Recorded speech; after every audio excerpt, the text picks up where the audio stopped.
ছিলেন, অনেক দরিদ্র ছিলেন। দিনে আনতেন, দিনে খাইতেন। আপনারা প্রশ্ন করবেন, হুজুর এটা কেমন কথা? তিনি যদি একটা রাষ্ট্রের শাসক হন তাহলে তো তার কোটি কোটি টাকা থাকবে। বর্তমান যুগে শাসক হওয়া তো দূরের কথা, আমাদের সাবেক প্রধানমন্ত্রীর যিনি পিয়ন ছিলেন, ওই পিয়নও 400 কোটি টাকার মালিক ছিল। প্রধানমন্ত্রী, সাবেক প্রধানমন্ত্রী নিজে বলেছেন, শুনেন না আপনারা?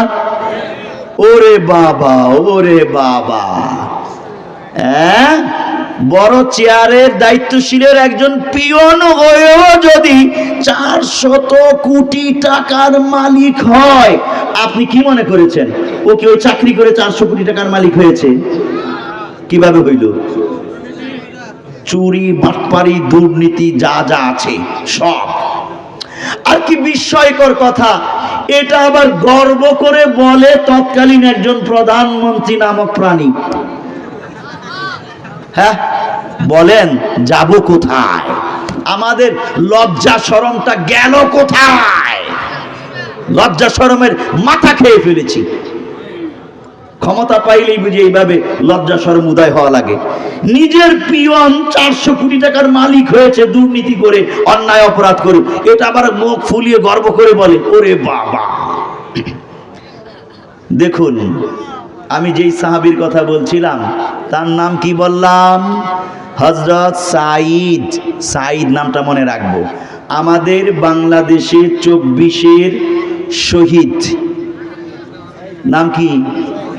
আবু সাঈদ। তাহলে মনে থাকবে, নামে নামে মিল আছে। আবু সাঈদ ন্যায়ের পক্ষে, ইনসাফের পক্ষে, জালেম আর জুলুমের বিপক্ষেই তো তার শাহাদাত। কিভাবে তাকে সামনে থেকে গুলি করে জালেমের সৈন্যরা হত্যা করেছে আমরা দেখেছি। হযরত সাঈদ বিন আমের রাদিয়াল্লাহু তাআলা আনহু, তিনি অত্যন্ত দরিদ্র ছিলেন, অথচ বিস্ময়কর কথা, তিনি একটা বিশাল বড় রাষ্ট্রের গভর্নর ছিলেন।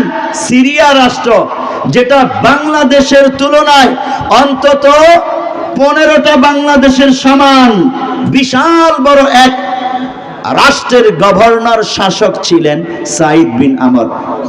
দেখুন, ইতিহাস স্বর্ণাক্ষরে লেখা। তার বিরুদ্ধে নালিশ গেল কার কাছে? তৎকালীন যিনি আমিরুল মুমিনিন ছিলেন হযরত ওমর ইবনে খাত্তাব রাদিয়াল্লাহু তাআলা আনহু, তার কাছে নালিশ গেল এর নামে। কয়েকটা অভিযোগ তার নামে দায়ের করা হয়েছে। ওমর রাদিয়াল্লাহু তাআলা আনহু তার বিচার করার জন্য, শাসকের বিচার করার জন্য মদিনায় ডাকলেন, রাজধানীতে আসো, তোমার নামে তোমার দেশের কিছু মানুষ অভিযোগ দিয়েছে, বিচারের মুখোমুখি হও। দেখুন, ওমর কাউকে ছাড় দিতেন না, অন্যায় হলে তার আপন লোককেও ধরতেন।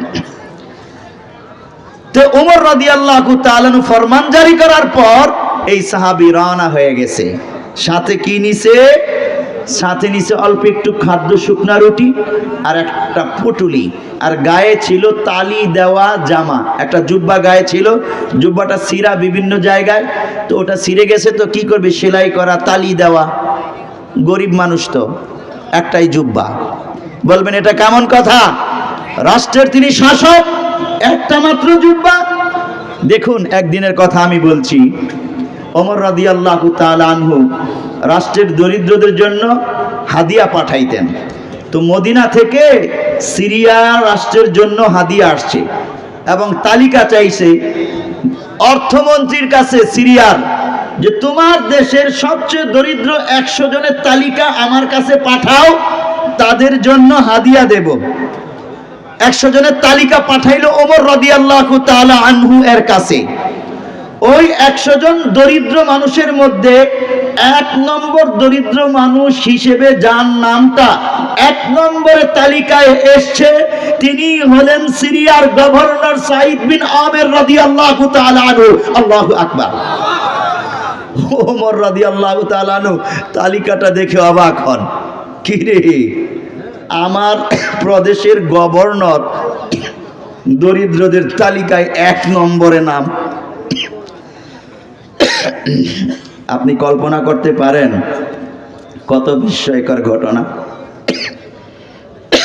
বর্তমান সারা পৃথিবীতে এমন ঘটনা দেখা যাবে।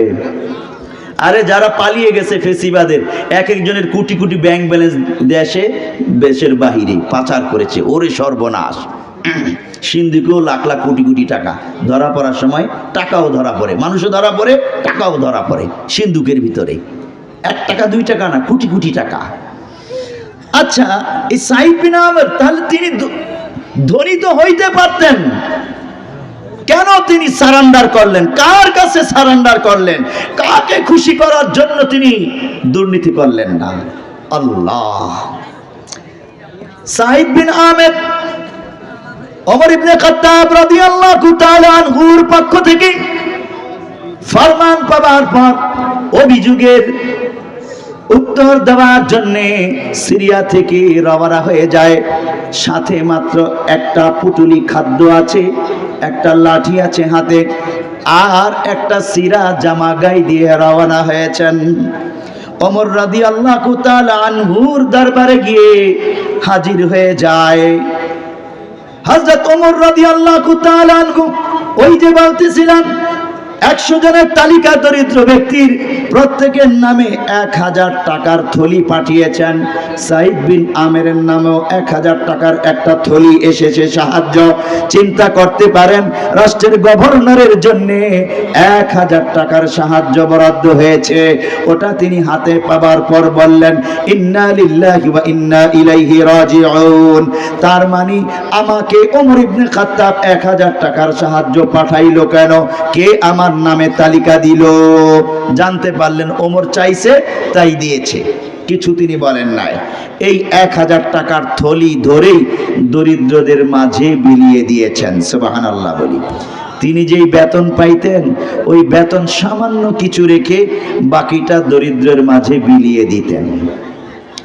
তার স্ত্রীও ছিল তেমন আল্লাহওয়ালা, কোনোদিন স্বামীর বিরুদ্ধে অভিযোগ দেয় নাই। বেতনই পাও সামান্য, আমাদের সংসার অভাব লেগেই থাকে, আবার তুমি এগুলো দিয়ে দাও। হযরত ওমর রাদিয়াল্লাহু তাআলা আনহু এর দরবারে গিয়ে তিনি জবাব দিয়েছেন, হ্যাঁ, আমরা সবাই প্যান্ডেলে এসে যাই, আমরা সবাই প্যান্ডেলে বসে যাই।